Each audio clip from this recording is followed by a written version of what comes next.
শুধুমাত্র মায়ের খেদমত করে এবং মায়ের দোয়া নিয়ে আল্লাহর কামেল অলিতে পরিণত হয়েছেন। যুগের পর যুগ এই জমিনে তিনি শুয়ে আছেন। অসংখ্য বিপদগামী মানুষকে যিনি হেদায়েতের বাণী শুনিয়েছেন, সাধক এবং মহান ব্যক্তিত্ব চট্টগ্রামের বুকে যিনি শুয়ে আছেন, হযরত বাইজিদ বুস্তামির দরগা থেকে আপনাদের সকলকে স্বাগতম এবং শুভেচ্ছা।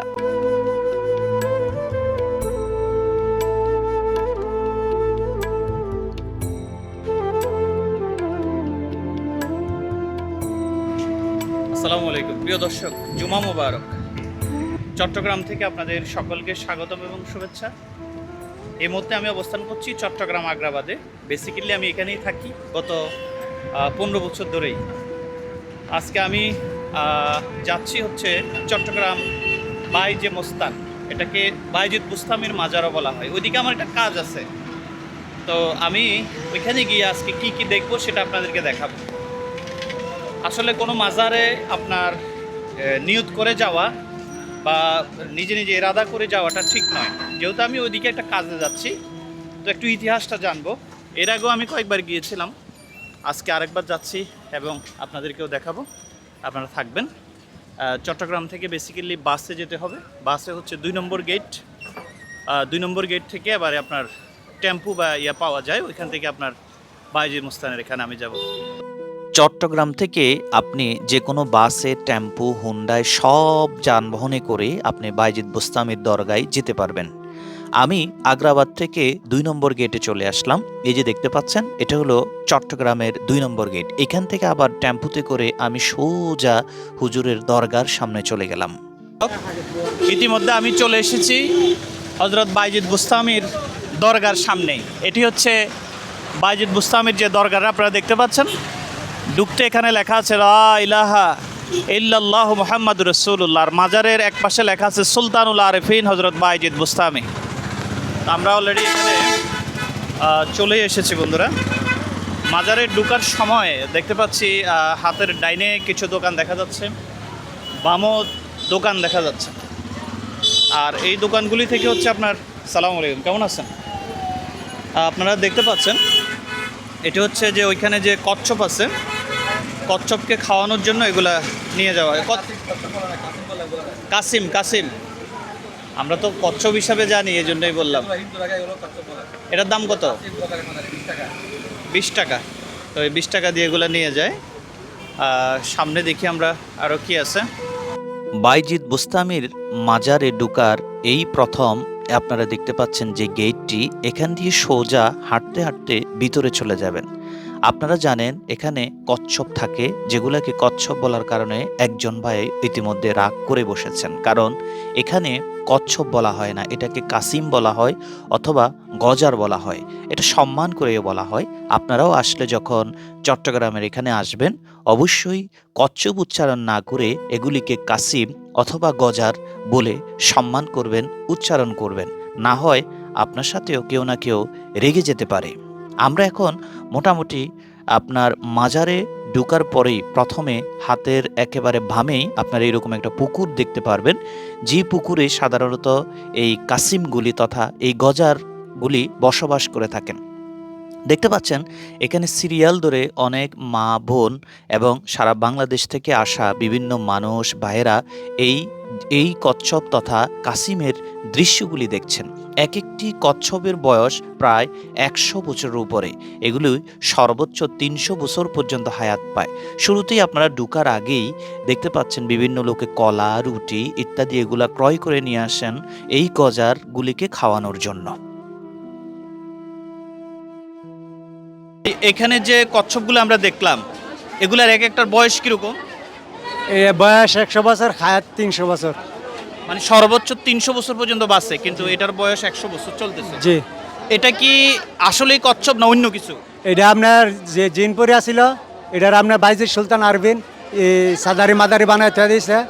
আর ওনা আঙুল কাইটা ইয়া করে দেখেছে, ওনা যাওয়ানোর সময় কইছে যে তোরা রাখা হয় আমার দ্বারা যাইতে হবে, আর আগে গেলে কোনো কবুল করতাম না ডাক, তোরা রাগা হইতে হবে, এবার আমার দ্বারা যাইতে হবে। আচ্ছা, একটু আগে বলেছিলেন এই পুকুরটাও নাকি জিনদের দ্বারা করা হয়েছে। হ্যাঁ হ্যাঁ, একদিনে পুষ্কিনিটা করাইছে একদিনে। প্রিয় বন্ধুরা, এখানে যিনি আছেন তিনি বলছেন এই যে পুকুরটা দেখতে পাচ্ছেন এটাও জিনেরা আপনার খনন করেছেন। আর যে কচ্ছপগুলো আমরা দেখেছি সেই কচ্ছপগুলো যে দেখুন মানুষ খাওয়ানোর জন্য দেখুন কি হুলস্থুল হয়ে দেখেন দেখেন বন্ধুরা, নারীরা এসেছেন, পুরুষরা এসেছেন, বিভিন্ন জায়গা থেকে বিভিন্ন মানুষ এসেছেন যারা এই কচ্ছপগুলিকে খাওয়াচ্ছেন। আমি কিন্তু মাজারে আসাটাকে কোনো উৎসাহিত করছি না যে আপনারা মাজারে আসুন, যেহেতু আমি এখানে একটা কাজে এসেছি সেজন্য ইতিহাস জানার জন্য এখানে এসেছি। আসসালামু আলাইকুম, কেমন আছেন? ভালো আছেন? আপনি যে লাঠিটা বাড়ি দিলেন আমার বুক কেঁপে উঠছে, আমি ভাবছি বাড়িটা আমারই দিচ্ছেন। না না, নাকি? কুকুরকে বাড়ি দিচ্ছি। আচ্ছা, কেমন আছেন? ভালো আছি, আলহামদুলিল্লাহ। আপনি কি এখানের খাদেম? হ্যাঁ, আমি এখানকার কেয়ারটেকার। আচ্ছা, কেয়ারটেকার এখানে। তো প্রিয় বন্ধুরা, এখানে একজন বলেছে যে কচ্ছপ বা কাসিমগুলো আছে এগুলো আগে নাকি জিন ছিল। আপনি এখানে দাঁড়ান, জি, এখানে দাঁড়াইছেন তো, হ্যাঁ। এই দেখেন এখানে করেন। না, আপনি সংক্ষেপে বলেন, আমাদের ভিডিও হচ্ছে। সব বিস্তারিত এখানে লেখা আছে, আপনি সংক্ষেপে বলেন। ভিডিও এগুলো হচ্ছে। 22 বস্তা আমি যখন আসছিলাম 1200 বছর আগে, জি। এগুলো জিন জাতি ছিল, জিনের কাশির মতন বানায় রাখছে। মানুষের মাংস, ডিম, কলা, মিষ্টি মানত করে খাওয়ায়। Thank you, thank you. পুকুরে কাসিম তথা কচ্ছপের দৃশ্য দেখার পরে আমরা সিঁড়ি বেয়ে আস্তে আস্তে হুজুরের মাকবারার দিকে উঠতে লাগলাম। পাহাড়ের মতো একেবারে খাড়া এই সিঁড়ি দিয়ে সকল মানুষ উঠছেন। আমরাও সমস্ত ধাপ পেরিয়ে আস্তে আস্তে উপরে উঠা মাত্রই দেখলাম সুন্দর করে সাইনবোর্ডে লেখা হচ্ছে হজরত বাইজিদ বুস্তামি রহমতুল্লাহ আলাইহির দরগা।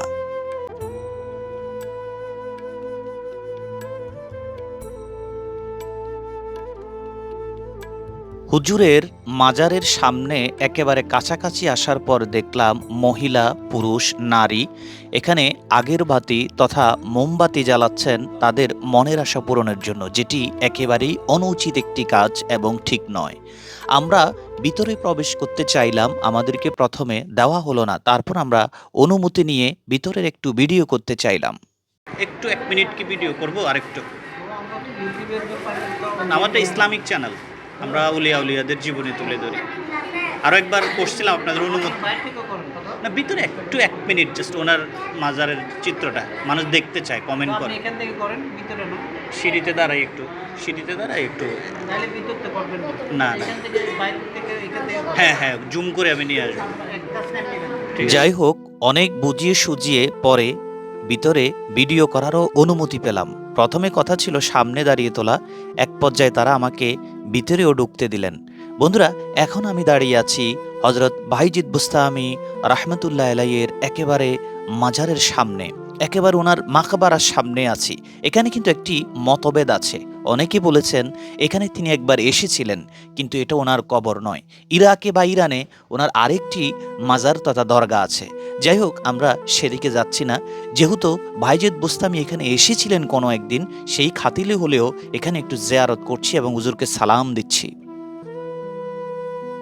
আমাদের দর্শকের পক্ষ থেকে, সকলের পক্ষ থেকে আমি হুজুরকে সালাম দিচ্ছি। আসসালামু আলাইকুম ইয়া আহলাল কবুর মিনাল মুসলিমিন ওয়াল মুসলিমাত মিনাল মুমিনিন ওয়াল মুমিনাত। এই হচ্ছে হুজুরের মাকবারা। ওকে ওকে ওকে। বন্ধুরা, হুজুরের যে মাকবারাটি আপনারা দেখেছেন সেখানে আমি গিয়েছি এবং ওনাকে সালামও দিয়েছি আপনাদের পক্ষ থেকে। এই হচ্ছে সেই গাছটি, যেই গাছে মানুষ বিভিন্ন নিয়ত করে আপনার এই গাছে রশি বেঁধে থাকেন, সুতলি বেঁধে থাকেন। এই হলো সেই গাছটি দেখতে পাচ্ছেন আপনারা। যদিও এটা শরিয়া সম্মত নয়, এটা আমি মনে করি যে ইসলামের একটা বহির্ভূত কাজ। দেখুন, তো এই গাছের মধ্যে সুতলি বেঁধে বিভিন্ন মানুষ তার বিভিন্ন নিয়ত ফলাফলের জন্য বেঁধে থাকেন। মানে এখানে বাঁধলেই আপনার তার নিয়ত বা তার মনের ইচ্ছা পূরণ হবে। এই হলো সেই গাছটি।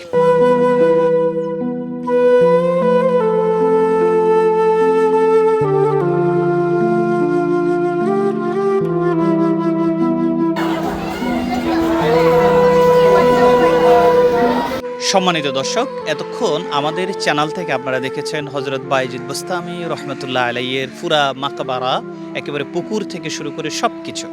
কিন্তু একটু ভিতরে আর ভিডিও করার কোনো অ্যালাউড নেই। ওইখানেও আরও কয়েকজন মানুষের মাকবারা আছে, সেখানে আমরা যেতে পারবো না, যেতে পারবো কিন্তু ভিডিও করা যাবে না, এই জন্য ভিডিওটা আমরা এখানেই শেষ দিচ্ছি। তো যারা যারা এর আগে ওনার এই মাকবারাতে এসেছেন আপনারা দয়া করে কমেন্ট করে জানাবেন, আর কেউই ভুল বুঝবেন না, আমরা আসলে অন্য একটা কাজে এসে এখানে এসেছি। তো আপনারা জানেন বায়েজিদ বুস্তামি রহমতুল্লাহ আলাই ওনার এখানে একটা মাকবারা আছে, অথবা ইরাকে বা ইরানের কোথাও আরও একটা মাকবারা আছে। তো তিনি আল্লাহর মায়ের দোয়াতে তিনি আল্লাহর ওলি হয়েছেন এবং আল্লাহর একজন জবরদস্ত ওলি। আর চট্টগ্রামকেই বলা হয় মাদিনাতুন আউলিয়া, চট্টগ্রামের পরতে পরতে অলিয়া উলিয়াদের ছোঁয়া লেগে আছে, যেখানেই যাবেন অলিয়া উলিয়াদের ছোঁয়া। বাংলাদেশে যে ইসলাম ঢুকেছে সেটা চট্টগ্রামের মাধ্যমেই এই ইসলামিক লোকগুলি, এই অলিয়া উলিয়াগুলো বাংলাদেশে প্রবেশ করেছেন, পরবর্তী ইসলাম প্রচার করেছেন। তো আমাদের অনুষ্ঠানে কোথাও যদি ভুল হয়ে থাকে আমাদেরকে সংশোধন করে দিবেন। ভালো লাগলে অবশ্যই একটা লাইক, কমেন্ট এবং আমাদের চ্যানেলটিকে সাবস্ক্রাইব করে দিবেন। ধন্যবাদ। আসসালামু আলাইকুম।